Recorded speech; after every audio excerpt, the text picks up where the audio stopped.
Well, good morning, everyone. My name is Tim Jackson. I'm the artistic director of the Monterey Jazz Festival, and I want to welcome you all to our 50th Next Generation Jazz Festival. It's unfortunate that we can't all be together at the Monterey Fairgrounds. That's the Monterey Jazz Festival. We're talking about the Monterey Conference Center, where we hold the Next Generation Jazz Festival. But we thought, since we can't be with you in person, we would join with you virtually and try and create some of the same spirit and ambiance that we do at the Next Gen Festival every year. And still, by doing this, we'll be able to have our representation of all the groups coming, all the student groups coming to Monterey and performing this September when we have the Monterey Jazz Festival. I'm joined this morning. I'm in Santa Cruz, California, and I'm joined by our 2020 Artist-in-Residence, the great pianist and composer, Christian Sands. He's joining me from his home in Connecticut. Christian, how you doing this morning? I'm doing well. Thank you for having me. Yeah. What we're going to talk about in this segment of our conversation is a little bit, excuse me, about careers in music. But I think it's important maybe to start with acknowledging the fact that we are having to do this interview remotely, that we can't all be together at the Next Generation Jazz Festival this next weekend because of the coronavirus pandemic that we're all dealing with, and most of us in the country sheltering in place. Sometimes when you read about the aid packages and everything's going around, people talk about, non-essential businesses and activities. And it makes me think about just how essential music is and can be for people in these times. As a professional musician, Christian, just to get us started here, how do you see music and your role as a musician and recording artist in helping the world through difficult times like we're facing right now?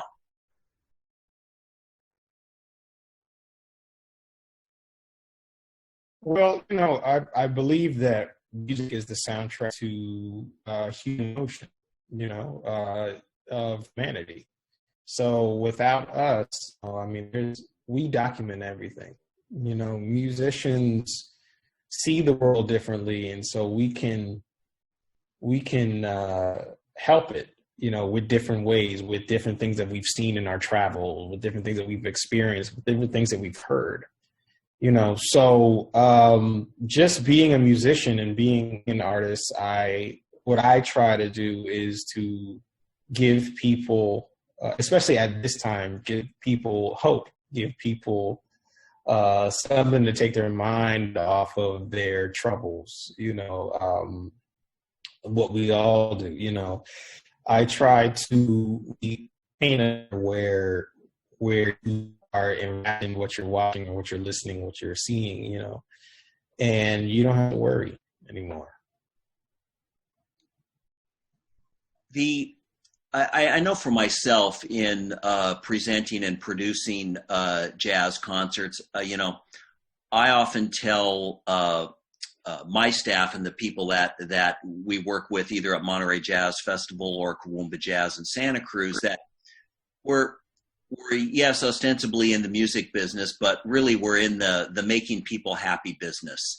And I love to be at the door or the gate when people leave a show, because it always, I think, validates what we do when we see people leaving with that kind of smile on their face. And I can only imagine from your perspective the good feelings that it must generate for you and your bandmates to realize that you can have that kind of a positive effect on people. Yeah, it's wonderful. I love making people feel something, and now I just absolutely love just evoking emotion. And if I can make you feel great, if I can make you go through a whole journey at the end of the show and you feel, as Christian McBride says, if you feel full, like you had a big meal, like that's what I want. I want you to be able to leave knowing that you are better now than when you came. Right. Yeah. And that leads me to think about the music world and the jazz world. There are so many components to it. What you see on stage with you at the piano and your band and the music that you're playing is the end result of a lot of hard work in a lot of different areas. Maybe people came to you through listening to you on jazz radio, or they bought your latest record, or they heard about you on a blog or Spotify. Or one of the other streaming services. Maybe they heard about you through their school and through one of their professors or another student. And it makes me think about what's available to a young person, specifically some of the people who will be watching this conversation as part of the Next Generation Jazz Festival. As where obviously these young people all want to be involved in music. We love music. We spend our life with it. We've been very fortunate to be able to find a way to make that happen. And I think it's important to point out to all the young musicians out there, all the different avenues that could potentially be available to them in the music industry that is maybe even beyond what's on the bandstand, whether it be producing, whether it be as an educator. I know that you're so well known as a pianist and as a composer and band leader and recording artist, but what are some of the things that you do? I would imagine that you're involved in producing, that you're involved in education, and can you extrapolate a little bit upon those areas of your life that might resonate with some of the students out in the virtual world here? Yeah.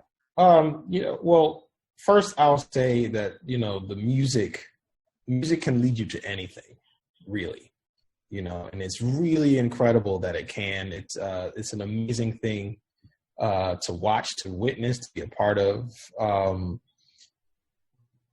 Not everyone is going to be a performer. Not everyone wants to be a performer.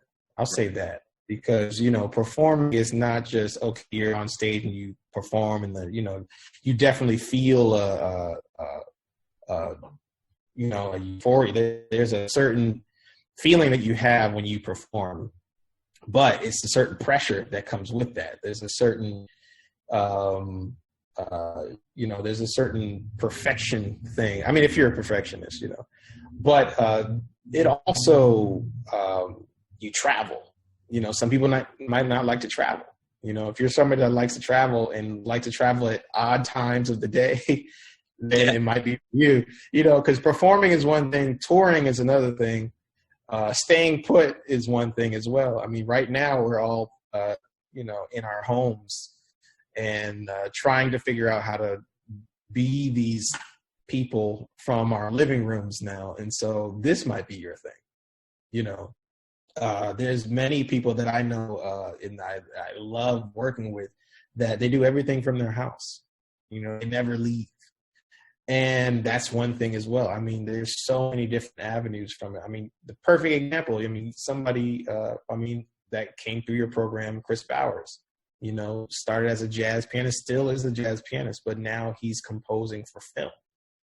And he's done the documentary for Kobe Bryant.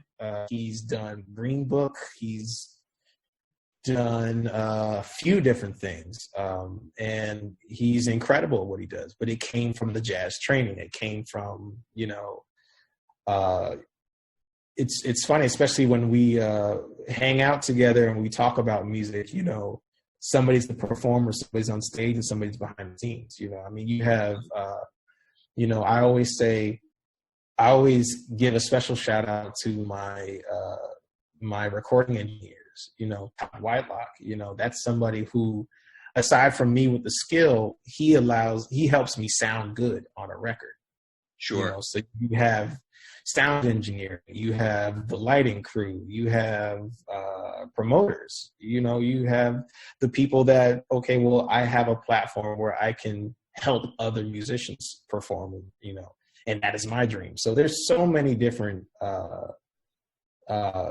pillars in music, and you have to find out which one you want to be a part of. And it takes time. I mean, you take someone like Quincy Jones, for example. I want to be the world's best trumpet player. And now, you never see him play trumpet at all, but he is highly successful. He's, the last conversation I had with him, I think he was purchasing an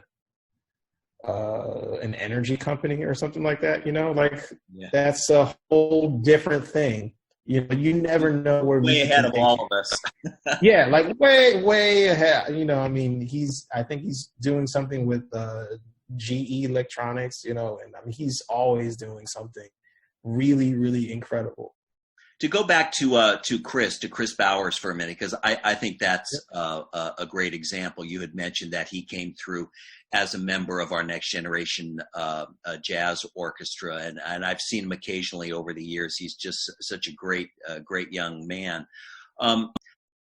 And I know that he is I saw his credits as a composer for the music on the Green Book.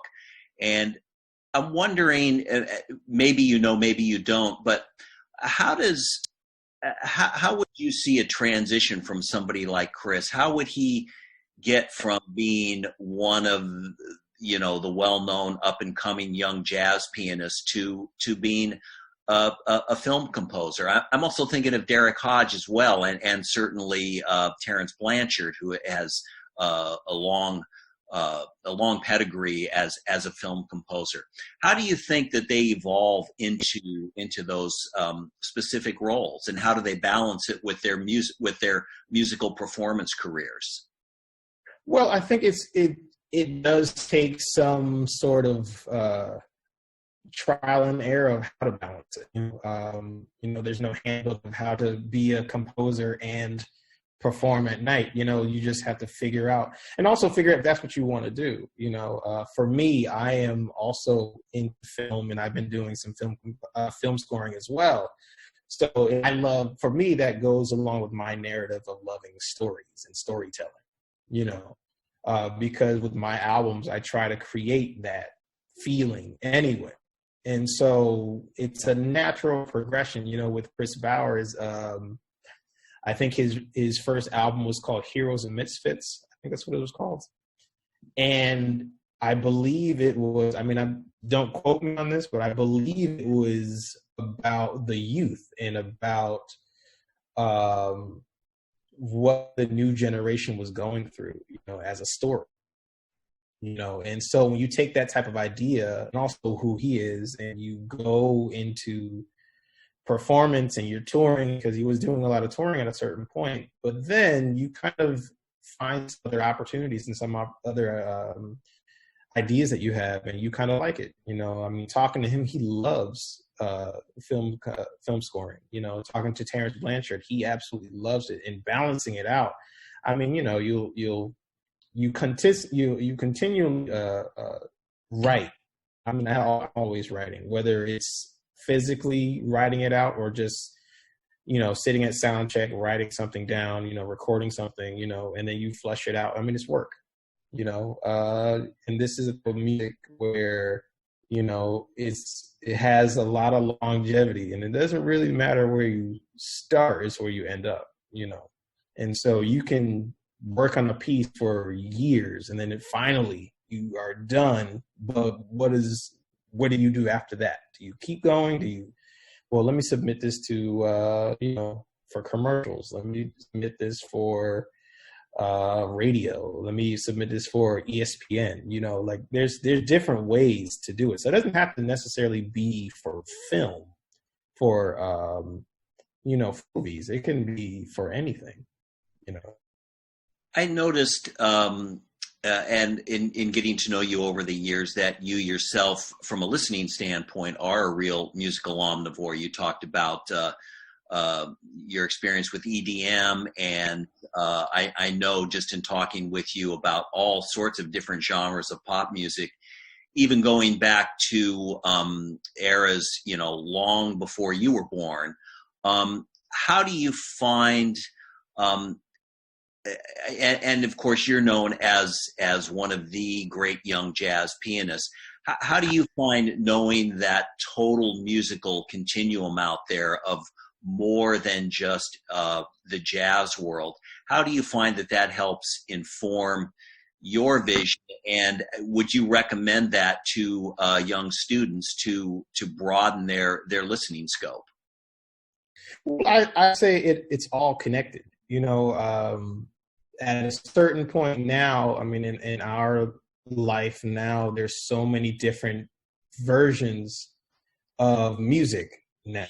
When I listen to Art Blakey, for example, I mean, he did so many different styles, but the styles that he was playing wasn't necessarily different from what other people were hearing. You hear Herbie Hancock and the Headhunters. I mean, that reminded us of Sly and the Family Stone. That reminded us of James Brown. That had some certain elements to what was already going on. I mean, you listen to Robert Glasper today. I mean, it reminds you of certain things that are going on in today's time. So, I mean, it always, it should always reflect where you are. So with me, I love all different types of music because I grew up with all different types of music. My best friend, her mother used to take us to school when I was young, and she would always play Spanish music in the car. I love that music. I grew up playing in Brazilian bands. I grew up playing in like progressive rock bands, like Dream Theater covers and, Dragon Force. I grew up playing, when you just love music and I love challenges as well, and I love sound, flamenco bands. When I was in college, I had that EDM house band with me and my roommate, and we would just play keyboards, because we were big fans of Daft Punk and Justice and, Skrillex. I mean, there's so many different styles that are really amazing. And then the thing is, you have to, you might not like them all and that's totally fine, but I think to just be aware, to have the awareness that these things exist. And then there's things that don't exist yet that you can be the creator of. There's so many possibilities with music. And so, I try to listen and open my ears as much as possible because you never know what's gonna, click. Right. Well, I think in closing, what advice would you give to the students who are watching this and the students that you'll be interacting with at the festival and at our summer jazz camp, as they're looking towards their future? They're young musicians. They're working hard to learn their instruments. Hey, let's face it, they want to be you when they grow up. So, a cat that's making their way in the music world. How would you recommend that they proceed in helping to find their own musical vision?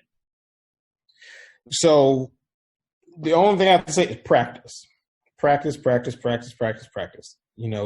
with practice and hard work, that is the seeds that are being planted right now, because you never know what's going to happen. You might end up getting a call to write for an opera or something, and if you hadn't practiced and you don't know what you're doing, that call is just not going to help. You're going to fail. So you have to just be prepared for everything. And the way to do that is just to practice. Just get ready. For instrumentals, just learn your scales. Just learn scales. Singers, learn scales. Learn your range. And then experiment after that. Try different things. Try listening to different things. Oh, well, I like how this is, so let me put that here. Be experimental. Like, try to do different things on top of the things that you practice, on top of the fundamentals. It's like, like I'm a big fan of LeBron James, and like he has certain videos of him practicing. And a lot of the times he's just dribbling or doing a layup. I mean, it's the most fun. As amazing as he is, how would he do that? Because you have to be good at the fundamentals first. Learn the jazz standards, but then don't just learn them as in, okay, well, this is Girl from Ipanema. Like, learn, why do these chords work? Why do they move around? Why do they sit in a certain way? Why does this make me feel a certain way? Really understand what you're doing. Put the time in. That goes with practice. Do the research. Do the study of it. Because then once you pass that part out into the real world and you are offered these other opportunities, whether it's, producing a record for Taylor Swift, or whether it's, doing something for a movie, or, hey, I really want you to be the artistic director of something, or the residence of something. You have to be ready. You have to know what you're talking about. You have to know what you're doing. You have to be aware of some things. And then, that also teaches you how to research later on too. So when you do come up to a place where you've been prepared, but there's a little curveball thrown at you, you're not shaken. You still can function really well. Practice and prepare. Practice and prepare. Practice and prepare. Well, those are great words, Christian. On that note, I want to thank you for sharing some of your time with us, and we look forward to seeing you this June for our summer jazz camp, and of course this September at the Monterey Jazz Festival. We're really excited to have you with us this year as our Artist-in-Residence, and look forward to sharing more time with you, whether it is hopefully in person, but if not, virtually like this. Thank you very much. Thank you very much, everybody. Be safe.